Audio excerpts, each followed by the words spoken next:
नमस्कार। आज की इस दिलचस्प चर्चा में सीधे उस मुद्दे पर आते हैं जिसने कई पीढ़ियों की रातों की नींद उड़ा दी है।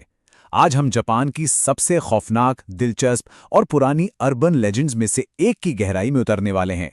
हम बात कर रहे हैं अका मांतो की।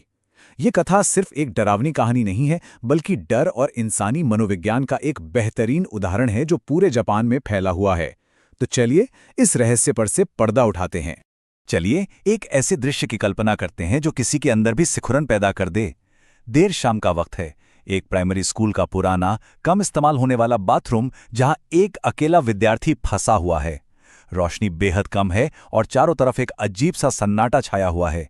सब कुछ ठीक लग रहा होता है, लेकिन अचानक पता चलता है कि टॉयलेट पेपर खत्म हो गया है। और ठीक उसी पल एक अनजान भयानक आवाज गूंजती है जो एक अजीब सा सवाल पूछती है। ये एक ऐसी स्थिति है जो सीधे हमारे सबसे आम डर को निशाना बनाती है, अकेलेपन और बिल्कुल असहाय होने का डर।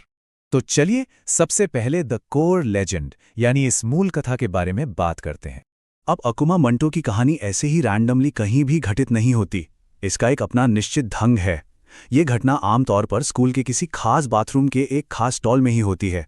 और ये बाथरूम हमेशा स्कूल की चहल पहल से थोड़ा अलग, पुराना और बच्चों द्वारा अवॉइड किया जाने वाला होता है। अकेलापन डर का पहला पड़ाव है, और सबसे अहम बात, अक्सर ये चौथा स्टॉल ही होता है जिसे श्रापित माना जाता है। ऐसा इसलिए क्योंकि जापान की संस्कृति में नंबर 4 का सीधा संबंध मौत से जुड़ा जाता है। वहाँ 4 और मौत के शब्द का उच्चारण एक जैसा ही होता है। ये छोटी सी लेकिन बेहद खास डिटेल इस पूरे सेटअप को और भी ज़्यादा डरावना बना देती है। तो जब कोई विद्यार्थी उस चौथे स्टॉल में फंसा होता है, पेपर ना पाकर बुरी तरह घबराया हुआ होता है, तब अचानक एक आवाज आती है, क्या तुम्हें लाल पेपर चाहिए या नीला पेपर? ये अमाको मंटो की सबसे मशहूर और रोंगटे खड़े कर देने वाली लाइन है। ध्यान देने वाली बात यह है कि ये सवाल सुनने में कितना मासूम लगता है, लेकिन इसके पीछे का खतरा बहुत बड़ा है। ये दोनों ही विकल्प किसी जाल की तरह हैं और इस स्थिति से बच निकलना बिल्कुल नामुमकिन मालूम पड़ता है। और ये स्लाइड बेहद साफ तरीके से दिखाती है कि इन रंगों को चुनने का अंजाम कितना खौफनाक हो सकता है। अगर घबराहट में लाल पेपर चुना जाए तो शिकार को बुरी तरह से काटा और छीला जाता है। पूरा शरीर खून से लथपथ होकर एक लाल केप यानी लाल चोगे जैसा दिखने लगता है। वहीं दूसरी तरफ अगर नीला पेपर चुना जाए तो शरीर का सारा खून चूस लिया जाता है या तब तक गला घोटा जाता है जब तक चेहरा नीला न पड़ जाए। देखा जाए तो दोनों ही स्थितियों में चुनने वाले का अंजाम सिर्फ और सिर्फ मौत है। कोई रास्ता नहीं बचता। अब आते हैं द वेरिएशंस पर, यानी अलग अलग जगहों पर इस कहानी के बदलते रूप। जैसा कि हम जानते हैं, लोक कथाओं की फितरत ही यही होती है कि वो समय और जगह के हिसाब से बदलती रहती है। हर बार खतरा सिर्फ एक चोगा पहने हुए भूत का नहीं होता। तो आखिर आका मांटो है कौन? कुछ कहानियों के मुताबिक ये बगल वाले स्टॉल में छिपा कोई खतरनाक और पागल सीरियल किलर होता है। कुछ में ये एक लंबा भूत है जिसका चेहरा बीमार और नीले सफेद रंग का है। और सबसे अजीब वेरिएशन में इसे कैनाडे नाम का एक बालों वाला योकाई यानी एक पारंपरिक राक्षस बताया गया है। इस आखिरी रूप में एक अजीब सा डार्क ह्यूमर छिपा है, क्योंकि ये योकाई टॉयलेट सीट से अपना बालों वाला हाथ निकालकर बस शिकार को सहलाता है। खैर, ये सीधी मौत से तो अलग है, लेकिन जिंदगी भर डरा देने वाला अनुभव जरूर है। अब इस स्लाइड पर ध्यान दीजिए, क्योंकि ये कथा के अजीबोगरीब विकल्पों को सामने रखती हैं जो सच में सोच से परे हैं। अगर लाल और नीले के बजाय सफेद का विकल्प दिया जाए तो चुनने पर वही सफेद हाथ आकर सहलाता है। अगर कहीं बैंगनी यानी पर्पल रंग चुना जाए तो बिना किसी नुकसान के बच निकलने का दुर्लभ मौका मिल जाता है। लेकिन ट्विस्ट देखिए, अगर विकल्प लाल और बैंगनी का हो और वहां गलती से लाल चुन लिया जाए तो शिकार को सीधे खींचकर टॉयलेट की प्लम्बिंग के जरिए एक ऐसी जगह भेज दिया जाता है जहां से कोई वापस नहीं आता। ये सारी बातें इस कहानी को पूरी तरह से अनप्रिडिक्टेबल बना देती हैं।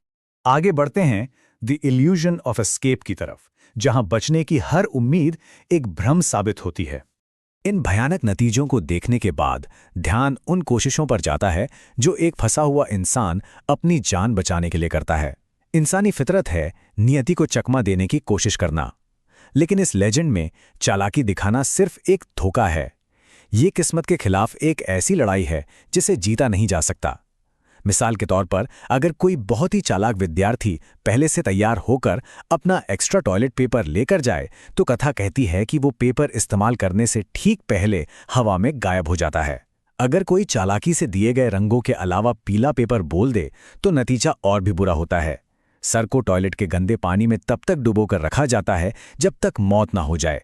ऐसे में सिर्फ एक ही तरीका है जो काम आता है, घबराने के बजाय ये कहना कि मुझे पेपर नहीं चाहिए। ये कहते ही वहां से भाग निकलने के लिए बस चंद सेकंड्स का वक्त मिल जाता है।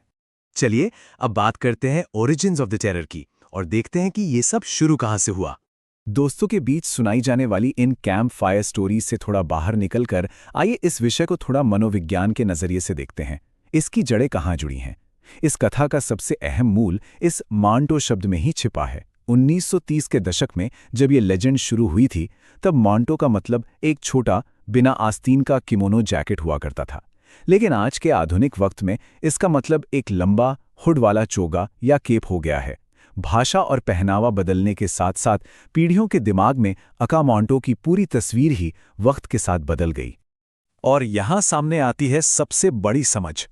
अका मांटो दरअसल सिर्फ एक भूत नहीं है, एक विद्यार्थी होने की गहरी चिंता, घबराहट और स्कूल लाइफ के प्रेशर का ये एक बेहद सटीक प्रतीक है। सोचिए, अका मांटो बच्चों से एक ऐसा नामुमकिन सवाल पूछता है जिसका कोई भी जवाब उन्हें एक भयानक अंजाम तक ही ले जाएगा। ये सिचुएशन बिल्कुल वैसी ही है जैसे पूरी क्लास के सामने एक स्ट्रिक्ट टीचर अचानक कोई ऐसी मुश्किल प्रॉब्लम सॉल्व करने को कह दे जिसका जवाब बच्चे को ना पता हो। उस वक्त की वो सामाजिक घबराहट, शर्मिंदगी और फेल होने के डर को इस लेजेंड ने भूत, मौत और लाल नीले रंगों में बदल कर रख दिया है।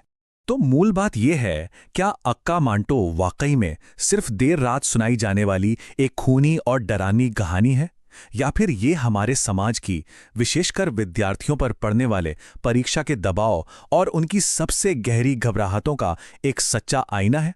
इस दृष्टिकोण से देखने पर डर के मायने ही पूरी तरह बदल जाते हैं। अगली बार जब भी ऐसी कोई अर्बन लेजेंड सामने आए तो उसके पीछे छिपे सच्चे मनोविज्ञान के बारे में जरूर विचार किया जाना चाहिए। आज की इस चर्चा में हमारे साथ जुड़े रहने के लिए धन्यवाद।